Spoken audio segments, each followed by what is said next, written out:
Love Hotel brings heart, humor, and honest dating for grown-ups. Reality television has come a long way, especially in its portrayal of romance. One of the most welcome changes is the growing number of dating shows centered on older adults. From The Golden Bachelor to Later Daters, these shows give viewers a refreshing break from the typical 20-something dramas, while reminding us that love is ageless and every generation deserves recognition and connection. These heartfelt series are resonating with fans, and now a bold new entry is shaking up the formula in surprising ways. Enter Love Hotel, Bravo's latest spin-off of the Real Housewives franchise.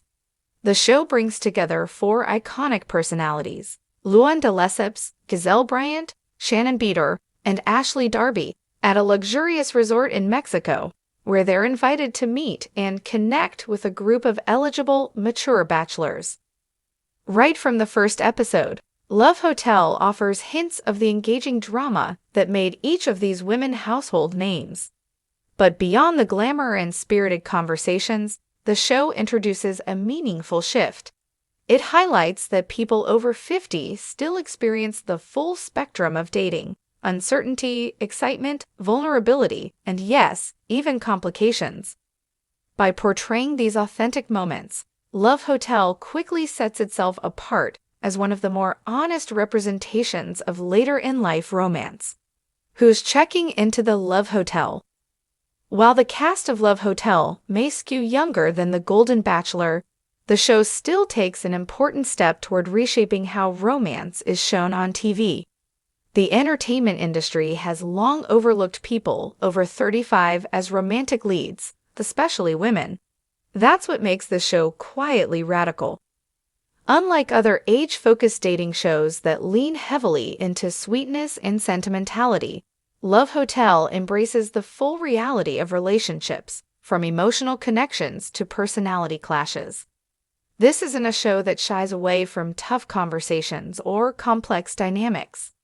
While other programs often stick to heartwarming storylines about finding companionship, Love Hotel recognizes that people seeking love later in life also bring a lifetime of experiences, both joyful and challenging, with them. That nuance makes the show not only entertaining but truly relatable. Real emotions, real stories. Hosted by Joel Kim Booster, Love Hotel blends playful dating challenges with unscripted conversations. The four leads, ranging in age from their mid-30s to early 60s, spend time with different men each week, and the group gradually narrows as deeper connections begin to form. Though the show features lighthearted games and plenty of humor, it doesn't reduce its cast to stereotypes. Each woman is given the space to express vulnerability, desire, uncertainty, and growth. They aren't simply playing roles, they are showing what dating really looks like at different stages of adulthood, and that's what makes Love Hotel so compelling. Shaping a new narrative. In a genre often dominated by surface-level portrayals, Love Hotel stands out. The women featured in the show are fully realized individuals, navigating the challenges of modern dating with honesty and courage. Their stories reflect a broader truth: love, in all its forms, doesn't have an expiration date. Of course, this wouldn't be a Real Housewives spin-off without some tension. The premiere episode features witty exchanges and glimpses of upcoming drama, reminding viewers why these women have such enduring appeal. Still, the emotional depth of Love Hotel ensures that it's not just another reality show. It's a celebration of people who are too often overlooked in the conversation about love and dating. Love Hotel brings together authenticity and entertainment, showing that reality TV can still surprise us. By honoring both the lighter and more complex aspects of later-in-life relationships, it delivers a much-needed dose of reality and representation. Love Hotel airs Sundays at 9 p.m. ET on Bravo, with episodes available to stream the following day on Briefing on Bravo. Where did he hear to still see ECKS in? Welcome to the Love Hotel. The ocean sang a lullaby to the Mexican coast as twilight folded over the palms, the sky smeared in pinks and oranges. The Sol de Amor Resort was nestled atop a gentle hill, a jewel-toned paradise with infinity pools, coconut groves, and opulence dressed in golden linens. But tonight, the real jewel was not the five-star resort. It was the arrival of 4 women who had nothing left to prove, yet everything still to feel. A black SUV with darkened windows rolled up the cobblestone driveway, and a manicured heel stepped out. The door swung open, and Luan de Lesseps emerged in a white linen jumpsuit, sunglasses the size of saucers, and a smile that hinted at both flirtation and judgment. "Darling, this is too fabulous," she purred, taking in the resort like she was about to purchase it. Not far behind came Gazelle Bryant, radiating glamour in a coral halter dress that caught the wind like a sail. "Mexico better be ready for us, because I did not fly coach to waste time," she said, lips glossed and eyes set to mischief. Ashley Darby arrived barefoot, a vision of playful freedom, twirling in a sundress. Shannon Beater came last, already stress-sweating under her wide-brimmed hat, muttering about tequila calories and mercury in seafood. Together, they weren't just real housewives. They were women who had loved deeply, lost loudly, and grown wiser, well, somewhat.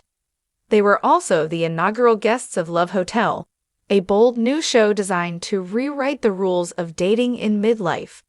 The idea was simple: 4 dynamic women, a rotating cast of charming older bachelors, and a resort stay filled with challenges, cocktails, and connection. But simplicity, of course, was an illusion. Joel Kim Booster's rules of romance. Joel Kim Booster appeared poolside in a pastel suit that should have clashed with the resort's terracotta hues, but somehow didn't. "Welcome to Love Hotel," he said with a grin as the women gathered, espresso martinis in hand. "You're not here to settle. You're not here to reinvent yourselves. You're here to fall hard, laugh harder, and maybe find someone who makes you forget your reading glasses." Shannon winced. "I don't wear reading glasses." "Okay, yes I do." The rules were unconventional. Every week, a new batch of eligible men, ranging in age, background, and romantic philosophy, would arrive.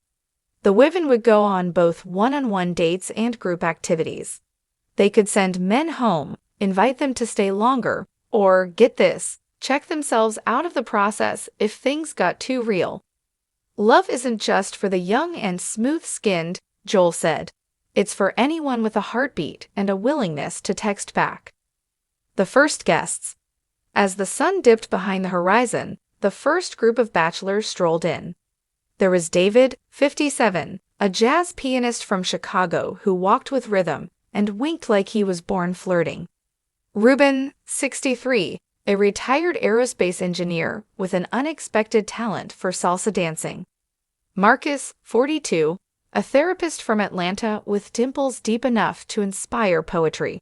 And Toms, 55, a local restaurateur who brought his own homemade tamales to share during the welcome party. Ashley raised an eyebrow. "We love a man who feeds us." Luan leaned in to Marcus and asked, "Are you emotionally available or just on vacation?" Joel, watching from the balcony, whispered into his earpiece, "Oh, this is so much better than I thought. Not your average group date."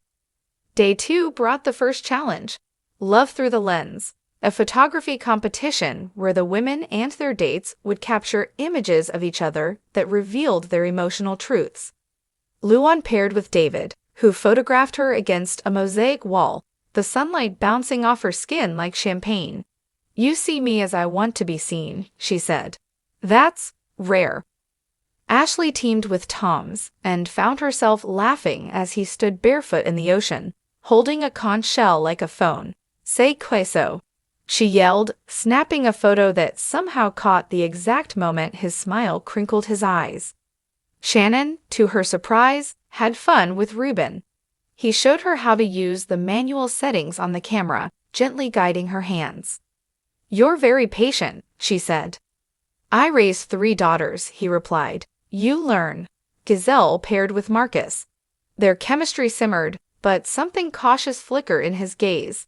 You don't trust people easily, she noted. No, he said. But I want to. The photos were revealing, but not just of bodies or angles. Each one was a small window into where these people had been, and what they still hoped for. Past, present, and pandemonium. Midweek brought the emotional curveball, the heart story.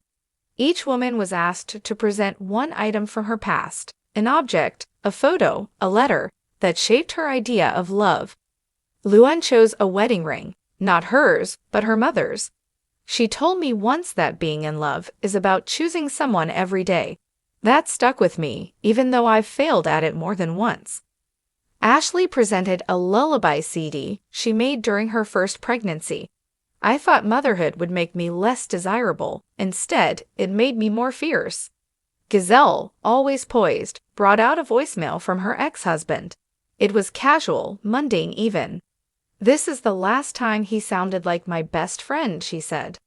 Before we became polite strangers. Shannon pulled out a bottle of essential oils. This smells like the woman I used to be before my divorce. I want to remember her, but I'm not sure she exists anymore. There was no applause, just silence. And then tears, nods, and hands finding hands. The show wasn't playing at love anymore. It was doing it. Trouble in Paradise. Drama, of course, was inevitable. Tensions brewed when Luan accused Gazelle of emotionally monopolizing Marcus.